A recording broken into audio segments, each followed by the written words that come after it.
राजनाथ जी पधारे और ऑपरेशन सिंदूर के बाद पहली बार मध्य प्रदेश की धरती पर आए हैं।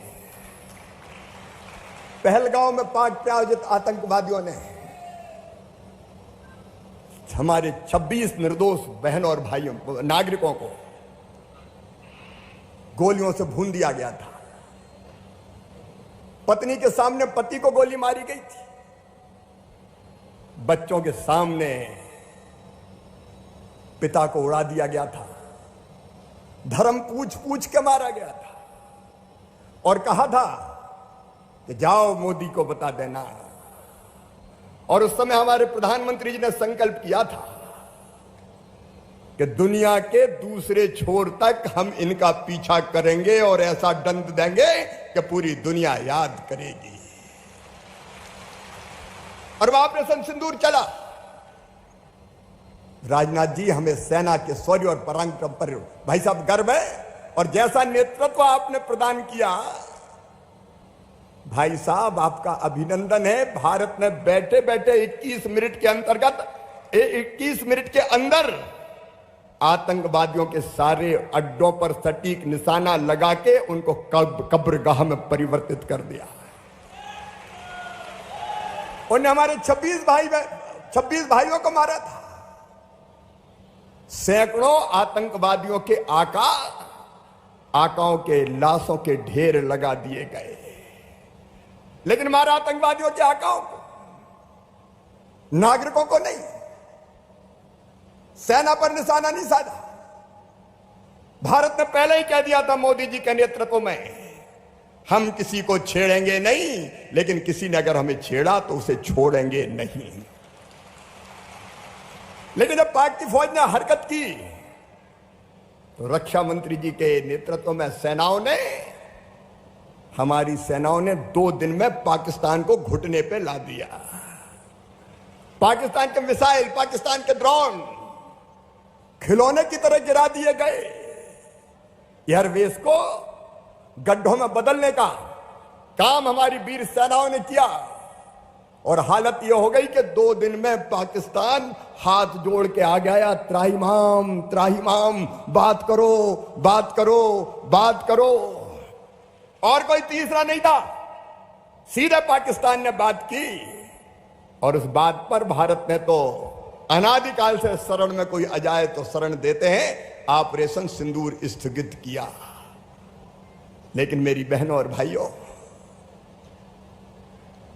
वो लोग जो निर्दोष मारे गए थे, उनके परिजनों ने कहा था कि इन आतंकवादियों को सीधे सिर में गोली मारना। और आज ये कहते हुए गर्व है कि ढूंढ के कश्मीर की सरजमी पर ही सीधे सिर में गोली मार के उनको ढेर करने का काम किया गया। प्रधानमंत्री नरेंद्र मोदी जी के नेतृत्व में एक अद्भुत भारत का निर्माण हो रहा है।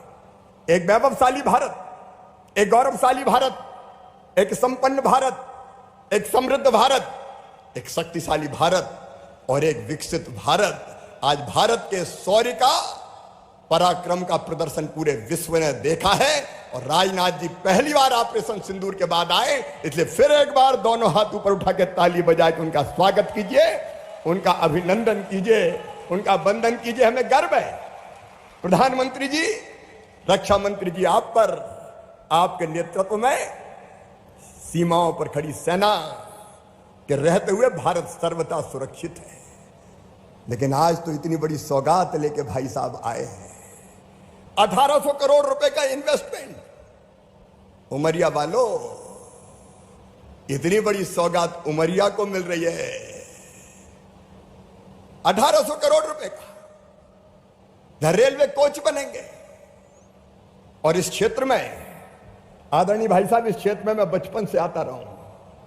यहां पांव भी घूमा हूं, पद यात्रा भी की, साइकिल यात्रा भी की। और इस क्षेत्र की जनता ने भरपूर स्नेह भारतीय जनता पार्टी को दिया है। पटवा जी के नेतृत्व में यहां विकास की यात्रा प्रारंभ हुई थी। यहां का मंडीदीप औद्योगिक क्षेत्र, आज 752 औद्योगिक इकाइयां वहां कार्यरत है। और मुझे बताते हुए खुशी है, सुरेंद्र यहां बैठे हैं, डायरेक्ट और इनडायरेक्ट एक्सपोर्ट हमारा लगभग 20,000 करोड़ रुपया है इस मंडीदीप औद्योगिक क्षेत्र से। और आपने जो सौगात दी है, उस सौगात से तो ये दिन दूना रात चौगुना और बढ़ेगा। इस क्षेत्र की जनता ने भी भारतीय जनता पार्टी को अद्भुत प्यार दिया है। इसी विधानसभा क्षेत्र ने 1,23,000 वोट से अकेले यहां से जिता के भेजा मुझे। बचपन से प्यार और आशीर्वाद इस क्षेत्र से मिला, ही पास में हमारा गांव भी है। आज इतनी बड़ी सौगात आप दे रहे हैं, रेलवे के कोच बनेंगे, मेट्रो के बनेंगे, वंदे भारत के बनेंगे, ये क्षेत्र बदल जाएगा। अभी अश्विनी जी हमसे जुड़े थे, मैं उनका भी अभिनंदन करता हूं। वो बता रहे थे लगभग 5,000 रोजगार के अवसर मिलेंगे मेरे बेटा बेटियों को, भाइयों बहनों को। और इसके साथ साथ कई एमएसएमई की छोटी छोटी इकाइयां आएंगी, उनसे अलग रोजगार मिलेंगे। और इसलिए सौगात को देने के लिए एक बार फिर दोनों हाथ ऊपर उठा के तालियां बजा के फिर स्वागत कीजिए माननीय राजनाथ सिंह जी का। मुख्यमंत्री जी, हम आपको भी आभारी हैं। आसपास और जमीनें, सुरेंद्र निरंतर प्रयत्नशील रहते हैं। यह क्षेत्र औद्योगिक विकास की दृष्टि से हिंदुस्तान का एक अलग औद्योगिक क्षेत्र बने, यह हमारी कोशिश है। आदरणीय राजनाथ सिंह भाई साहब के भी हम संपर्क में थे कि ये इन्वेस्टमेंट यहां आए।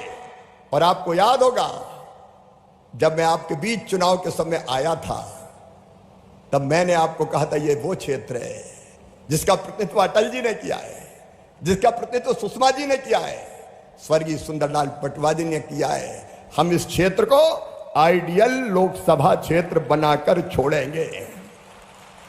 उस दिशा में बहुत महत्वपूर्ण कदम है।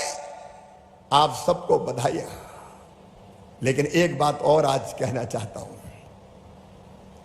मेरे किसान भाइयों, आज प्रधानमंत्री जी के नेतृत्व में देश दुनिया से आंखों में आंख मिला के बात करता है। प्रधानमंत्री जी ने कह दिया कोई समझौता ऐसा नहीं होगा जो हमारे देश के हित में ना हो। राष्ट्रहित सर्वोपरि। दुनिया के किसी देश से भी अगर कोई समझौता होगा तो देश के हितों को ध्यान में रखते हुए होगा और किसानों के हितों को ध्यान में रखते हुए होगा। किसानों के हितों से कोई समझौता नहीं होगा। हमारे छोटे छोटे किसान 1 एकड़ के, 2 एकड़ के, 2.5 एकड़ के, 3 एकड़ के, अगर बाजार हमने किसी देश के लिए खोल दिया और वहां से भारी मात्रा में सस्ता अनाज आ गया तो हमारे किसानों का क्या होगा। और जब प्रधानमंत्री जी ने कहा कि चाहे मुझे व्यक्तिगत कीमत चुकानी पड़े, लेकिन किसानों के हितों से कोई समझौता नहीं किया जाएगा। किसानों के हित सुरक्षित रहेंगे। किसानों के, मछुआरों के, पशुपालकों के हित सुरक्षित रहेंगे। और इसलिए ऐसा कोई समझौता नहीं होगा। किसान भाइयों, देश के लिए जीना इसी को कहते हैं। अपने लिए तो सब जीते हैं, कीट पतंगे भी जीते हैं, पशु पक्षी भी जीते हैं। अपने लिए जिए तो क्या जिए। लेकिन इसके साथ प्रधानमंत्री जी ने आह्वान